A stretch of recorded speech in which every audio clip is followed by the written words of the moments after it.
என்னடி நாங்க இல்லாத நேரத்துல எங்க வீட்டு பிள்ளைய அவமானப்படுத்தி பேசிட்டு இருக்க? என்ன அவன் செல்லாத காசா? அவன் யார் தெரியுமா? ரகுராமோட மருமகன். ரகுராமுடைய மருமகனா இருந்தாலும் ஷூரிட்டி வேணும். டாக்குமெண்ட் இருக்கா? அது இல்லாமல வருவோம். இருக்கு, எடு.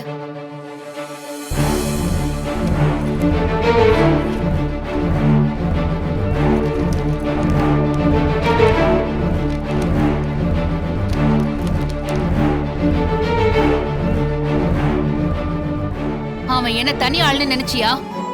அவனுக்கு பின்னாடி மிகப்பெரிய குடும்பம் இருக்கு. அண்ணா காவடி அனாத செல்லாத காசுன்னு என் மருமகனை இனி அவமானப்படுத்துற மாதிரி ஒரு வார்த்தை நீ பேசுன, அப்புறம் நான் உன்னை சும்மா விட மாட்டேன். முதல்ல ரெஜிஸ்ட்ரேஷனை முடி. அதுக்கப்புறம் உன் மூஞ்சியை பாத்துக்கிட்டு உன் முன்னாடி நிக்கணும்னு எங்களுக்கு எந்த அவசியமும் இல்ல. இந்தா.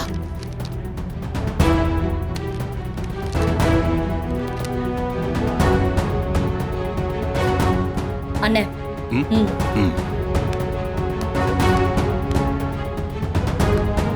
என்னங்க ப்ராப்பர்ட்டி 50 லட்சம் ரூபாய்க்கு வர்த்தான செக் பண்ணுங்க. செக் பண்ணணுமா? இது எங்க வீட்டோட டாக்குமெண்ட். கோடிக்கும் மேல வரும்.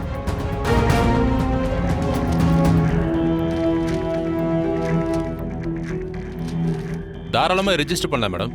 வாங்க, ஃபார்மாலிட்டிஸ்லாம் முடிச்சிடலாம். வாங்க.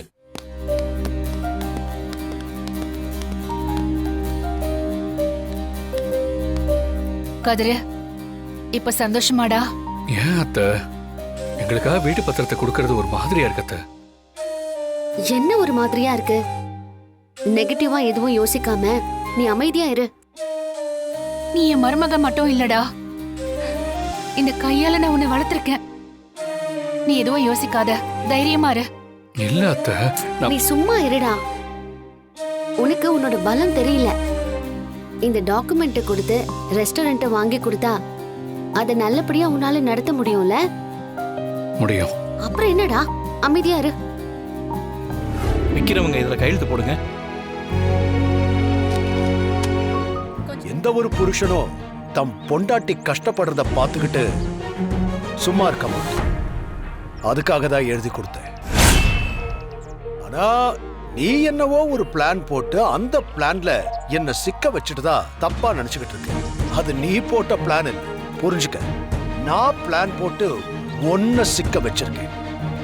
இப்ப நீ என்ன பத்தி மட்டும்தானே யோசிச்சிருப்ப, வேற எதை பத்தியும் நீ யோசிச்சிருக்க மாட்டேன். அதுதான் என்னோட ஸ்கெட்ச். இந்த புவனாவை தப்பா எடை போடுற ரகுராம். நான் உன்ன மட்டும் அல்ல, உன் குடும்பத்துல இருக்கிற ஒவ்வொருத்தரையும் ஒழிச்சு கட்டலாம் தான் யோசிப்பேன். என்னோட முதல் டார்கெட்டே கதர். இந்த சண்டை உனக்கும் எனக்கும் தான். வேற யார் பாதிக்கப்பட்டாலும் நான் பார்த்துக்கிட்டு சும்மா இருக்க மாட்டேன். ஐயோ பாரா, மருமக மேல பாசம் பொத்துக்கிட்டு வருது. அவன் மருமக இல்ல, எங்க குடும்பத்தோட அங்கம். கூட்டு குடும்பத்தோட சாராம்சமே குடும்பத்துல யாராவது கஷ்டப்பட்டுக்கிட்டு இருந்தா அவங்கள கை கொடுத்து தூக்கி விடுறதுதான். கதிர்க்கு உண்மையிலேயே உதவி தேவைப்பட்டுச்சு. அந்த அடிப்படையில தான் நான் ஷூரிட்டி கொடுத்தேன். எதே அப்படியோ இப்போ காத்து ஏன் பக்கம் வீசும். அது உங்களை ஆட்டி அசைச்சு புடுங்கி எரிய போகும். சவால் விடுறதும் தோக்கறதும் உனக்கு பழக்கம். எங்க குடும்பத்துக்கு ஜெயிச்சுதான் பழக்கம். நடந்ததை என்னால நம்பவே முடியல. அங்க வீட்டு பத்திரத்தை கொடுத்ததே எனக்கு பெரிய இன்ப அதிர்ச்சியா இருக்கு. அவரை நேர்ல வந்து பத்திரத்துல கையெழுத்து போட்டதை என்னால நம்பவே முடியல. பெரியம்மா, இத கனவு மாதிரி நினைக்காதீங்க. வேணும்னா கிள்ளி பாருங்க. ஆமா, உண்மைதான். தனா, பாத்தியா, அப்பா உன்னை வீட்டுக்கு கூப்பிடலன்னு எவ்வளவு வருத்தப்பட்டிருப்ப. இப்ப பாத்தியா அப்பா உங்களுக்காக எவ்வளவு பெரிய விஷயத்த பண்ணிருக்காருன்னு. என் வாழ்க்கையில நான் இவ்வளவு போராடுறதே மாமா கிட்ட இருந்து ஒரு பாராட்டு வாங்கணுங்கிறதுக்கு தான். எங்கேயோ இருந்த என்ன கூட்டிட்டு வந்து இந்த இடம் வரைக்கும் கொண்டு வந்து விட்டுருக்காரு. நான் எப்படி இருக்கணும்னு அவர் ஆசைப்படுறாரோ அதை சாதிக்காம எப்படி அதை விடுவேன்? வெறும் கல்லா இருந்த என்ன சிலையாக்குனதே அவர் தான். அவர் வர்ற வரைக்கும் இந்த ஹோட்டலை சக்சஸ்ஃபுல்லா எப்படி நடத்த போறோங்கிற பயம் எனக்குள்ள இருந்துச்சு. என்னை அவமானப்படுத்தி மாமா வந்து கையெழுத்து போட்டாதான் ரெஜிஸ்டர் பண்ணுவேன்னு புவனா கிளம்பும் போது அங்க சிங்கம் மாதிரி வந்து நின்று கையெழுத்து போட்டாரு. என் பயத்தை நம்பிக்கையா மாத்திட்டு போயிருக்காரு. என்னோட மொத்த உழைப்பையும் நேரத்தையும் போட்டு இந்த ரெஸ்டாரண்ட்டை சக்சஸ்ஃபுல்லா நடத்தி காட்டுவேன், நல்லா சம்பாதிப்பேன். அந்த புவனா கிட்ட பணத்தை கொடுத்து வீட்டையும் மீட்பேன். மாமா என்ன நம்பியிருக்காரு, நான் அதை கண்டிப்பா காப்பாத்துவேன். எனக்கு தெரியும்டா நீ பண்ணுவேன்னு. அண்ணே, உங்களை போய் நாங்க தப்பா புரிஞ்சுப்போமாண்ணே? நம்ம வீட்டோட சொத்து பத்திரத்தை போய் கொடுத்துட்டு வந்திருக்கீங்க. கதிருக்கு நீங்க உதவி பண்ணணும்னு நினைச்சதை பத்தியெல்லாம் நாங்க எதுவும் குறை சொல்லல. ஒருவேளை அவளால இந்த வீட்டை மீட்டு கொடுக்க முடியலன்னு வச்சுக்கோங்களேன், அப்ப நம்ம எல்லாரும் நடுத்தெருவுக்கு தானே வந்துருவோம். அத பத்தி நீங்க யோசிக்கணுமா இல்லையாண்ணே? பத்மா, என்ன நினைச்சிட்டு இருக்கீங்க நீங்கெல்லாம்? தனாவை இந்த வீட்ல இருந்து கூட்டிட்டு போனதுல இருந்து இது வரைக்கும் கஷ்டம்னு சொல்லி இந்த வீட்டுக்கு கதிர் வந்ததே கிடையாது. ஒரு ரூபா கூட இந்த வீட்ல இருந்து அவன் வாங்கினதே கிடையாது. என் பிள்ளைய அப்படி பாத்துக்கிறான் அவன். இன்னி வரைக்கும் அவனால என் பொண்ணு ஒரு சொட்டு கண்ணீர் கூட விட்டதில்ல. அப்படிப்பட்டவன் எப்படி வாழ்க்கையில தோத்து போவான்? பொண்டாட்டிய நல்லா பாத்துக்கணும்னு நினைக்கிற எந்த புருஷனும் தோத்து போக மாட்டான். அதுக்கு உதவி பண்றதா இருந்தா வேற ஏதாவது வச்சு பண்ண வேண்டியதானே? எதுக்கு இந்த வீட்டு பத்திரத்தை கொண்டு போய் வைக்கணும்?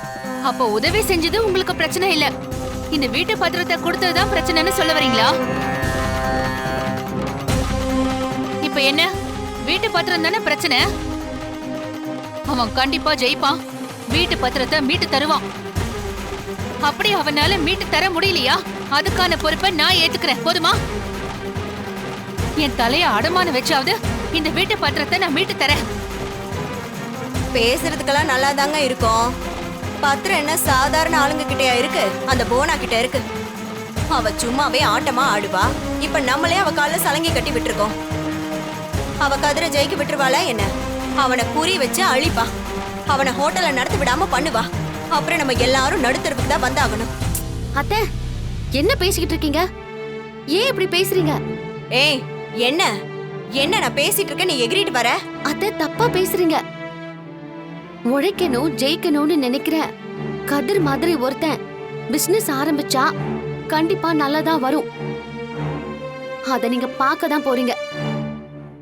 புதுசா ஒருத்தன் புது விஷயத்த ஆரம்பிக்கும் போது போட்டி பொறாமையில அவன் மேல கல்லடி படதான் செய்யும்.